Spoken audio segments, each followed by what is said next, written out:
Welcome to STV. నా పేరు శ్రావ్య. Bulletin updates చూద్దాం. కేంద్ర ప్రభుత్వం మహిళా బిల్లును ప్రవేశపెట్టడం రాజకీయ ఎత్తుగడలో భాగమేనని సిపిఎం రాష్ట్ర కార్యవర్గ సభ్యులు రామ్ భూపాల్ విశ్లేషించారు.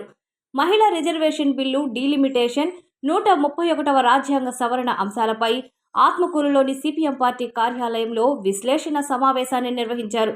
పట్టణ కార్యదర్శి డేవిడ్ రాజు ఆధ్వర్యంలో ఏర్పాటు చేసిన ఈ సమావేశానికి ముఖ్య అతిథులుగా రాష్ట్ర కార్యవర్గ సభ్యులు రామ్ భూపాల్ హాజరయ్యారు. ఈ సందర్భంగా రాష్ట్ర, దేశ, ప్రపంచ పరిస్థితులు, అమెరికా ఇరాన్ యుద్ధం వంటి అంశాలపై ఆయన వివరించారు. ఈ సందర్భంగా మీడియాతో మాట్లాడుతూ 2023లోనే మహిళా రిజర్వేషన్ బిల్లు ఆమోదం పొందిందన్నారు.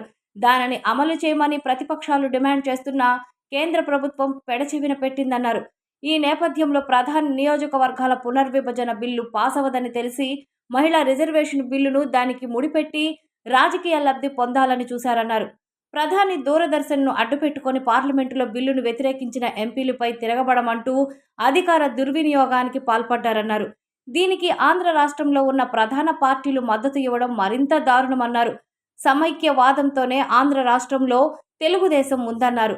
ఆనాడు అధికారం కూల్చేసినప్పుడు ఆంధ్ర ఆత్మగౌరవాన్ని కేంద్రం ముందు తాకట్టు పెట్టవద్దని ఎన్టీ రామారావు తిరిగి అధికారంలోకి వచ్చారన్నారు.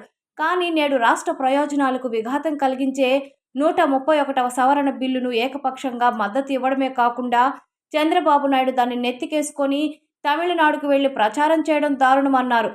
రాష్ట్ర ప్రయోజనాలను పక్కన పెట్టి వ్యక్తుల ప్రయోజనం కోసం నేడు తెలుగుదేశం పార్టీ పనిచేస్తుందన్నారు. బీజేపీని బలపరుచుకోవడం కోసం ఆంధ్ర రాష్ట్రంలో ప్రధాన పార్టీలైన తెలుగుదేశం, వైఎస్ఆర్సీపీ మధ్యలో జనసేన 3 పార్టీలు కలిసి అధికార పక్షంగా మారాయన్నారు. ఈ ముగ్గురు ఎజెండా కేంద్ర ప్రభుత్వ ఎజెండానే అన్న వాస్తవాన్ని ఆంధ్ర రాష్ట్ర ప్రజలు గుర్తించాలన్నారు. కార్యక్రమంలో సీనియర్ నాయకులు శివప్రసాద్, షేక్ సందాని, డేవిడ్ రాజు, ఇతర నాయకులు, అనుబంధ సంఘాల నాయకులు పాల్గొన్నారు. రెండో వైపు అత్యవసరంగా రిజర్వేషన్ బిల్లును పునర్విభజన బిల్లుతో ముడిపెట్టి ఈ రెండింటిని అమలు చేయకుండా ఉండడానికి ఒక కుట్రపూరితంగా ఈరోజు మహిళలకు ద్రోహం చేసినాడు నరేంద్ర మోడీ గారు. ఆ ద్రోహాన్ని కప్పిపుచ్చుకోవడానికి ఎన్నికల సమయంలో అధికార దుర్వినియోగానికి పాల్గొన్నాడు. దూరదర్శన్ ఉపయోగించుకొని పార్లమెంట్ ఎంపీల మీద తిరగబడమని పిలిపించినాడు. ఇంతకంటే అన్యాయం ఉండదు.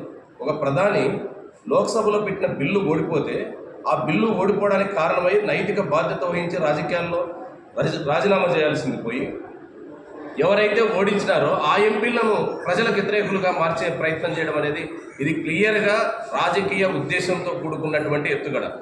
దానికి ఆంధ్ర రాష్ట్రంలో ఉండేటువంటి ప్రధాన పార్టీలు మద్దతు ఇవ్వడం మరింత దారుణం. ముఖ్యంగా చంద్రబాబు నాయుడు గారు ఈరోజు ఏదో ఆర్ఎస్ఎస్ పూనకం వచ్చినలాగా ఊగిపోతున్నాడు. గతాన్ని అంతా మర్చిపోయినాడు. సమైక్యవాదం ద్వారానే ఈరోజు ఆంధ్రప్రదేశ్లో తెలుగుదేశం పునాది ఉంది.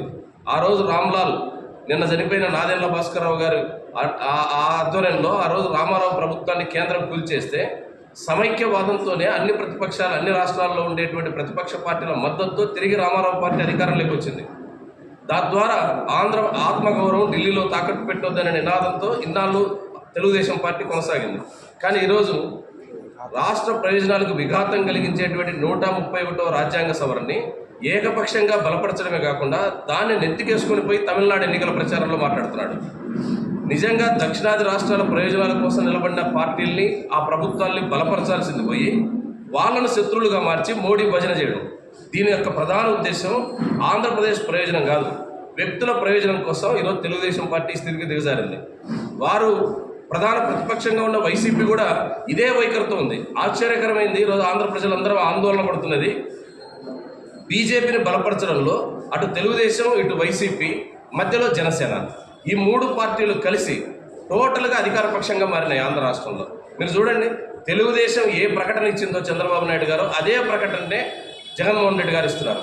జగన్మోహన్ రెడ్డి గారు ఏ లెక్కలైతే ట్వీట్ చేసినాడో సోషల్ మీడియాలో ఆ లెక్కలనే తమిళనాడులో చంద్రబాబు నాయుడు గారు మాట్లాడుతున్నారు. అంటే వీళ్ళు ముగ్గురు అజెండా కేంద్ర ప్రభుత్వ అజెండానే. కాబట్టి ఆంధ్ర ప్రజలు వాస్తవాన్ని గుర్తించాలి. మహిళా రిజర్వేషన్ బిల్లును తక్షణం అమలు చేయాలి. 2010లో ఆమోదమైంది రాజ్యసభలో. అదే బిల్లును ఈరోజు అమలు చేయడానికి ఏ ఆటంకం లేదు. కాబట్టి మేము కోరుతున్నది 2010లో ఆమోదించబడినటువంటి మహిళా రిజర్వేషన్ బిల్లుని యాజ్ ఇట్ ఈస్గా అమలు చేయడానికి ఈరోజు కేంద్రం సిద్ధమా కాదా? మహిళలకు మీరు ద్రోహం చేసినారు. ఆ ద్రోహాన్ని కప్పిపుచ్చుకోవడానికి ఎదురుదాడి కాదు, పరిష్కారం కావాలి. అది ఈరోజు కేంద్ర ప్రభుత్వాన్ని డిమాండ్ చేస్తున్నాం. తెలుగుదేశం కూడా తన వైఖరిని, వైసీపీ తెలుగుదేశాలు కూడా తన వైఖరిని పునఃపరిశీలించాలని చెప్పేసి డిమాండ్ చేస్తున్నాం.